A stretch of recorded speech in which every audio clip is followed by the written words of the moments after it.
Du néant, Dieu créa l'univers. Il édifia son trône, puis il créa le calame et lui ordonna « Écris ». Et le calame d'écrire sur la table gardée tout ce qui allait se produire jusqu'au jour de la résurrection. Ensuite, il créa les ténèbres et la lumière, les cieux, les terres et les astres. La création dura 6 jours, suivant le temps de l'autre monde.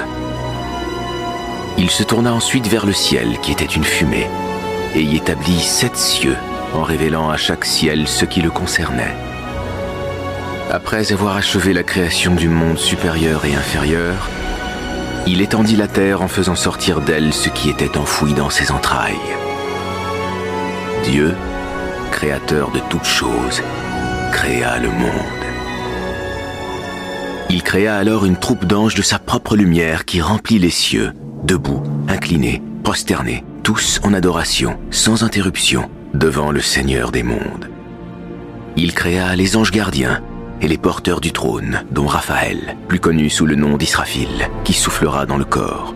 Vint le tour de Gabriel, son messager, Michael, qui assure la subsistance des créatures, Azraël, l'ange de la mort, Ridwan, le gardien du paradis, Malik, le gardien de l'enfer, Munkir et Nakir, les interrogateurs de la tombe. Après avoir créé les anges, Dieu créa les génies d'un feu subtil, dont Iblis était le commandant. Iblis s'appelait alors Areth ou Azazel.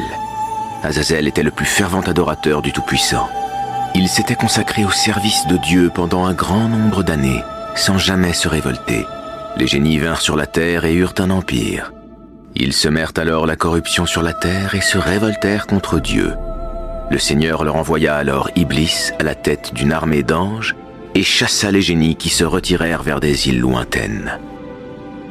Lorsque l'empire du monde appartint à Iblis, l'orgueil et la fierté emplirent son cœur et il dit « Qui est semblable à moi dans les cieux et sur la terre ? Moi qui ai servi Dieu dans chaque ciel pendant 300 ans et qui ne me suis jamais révolté. Maintenant que je suis descendu sur la terre, tout l'empire m'appartient. »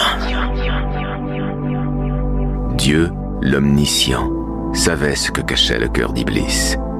Dieu annonça ensuite aux anges « Je vais établir sur la terre un vicaire. » Les anges, voulant saisir la sagesse de cette décision, demandèrent « Vas-tu placer quelqu'un qui sèmera la corruption et fera couler le sang, quand nous sommes là à te sanctifier et à te glorifier ?»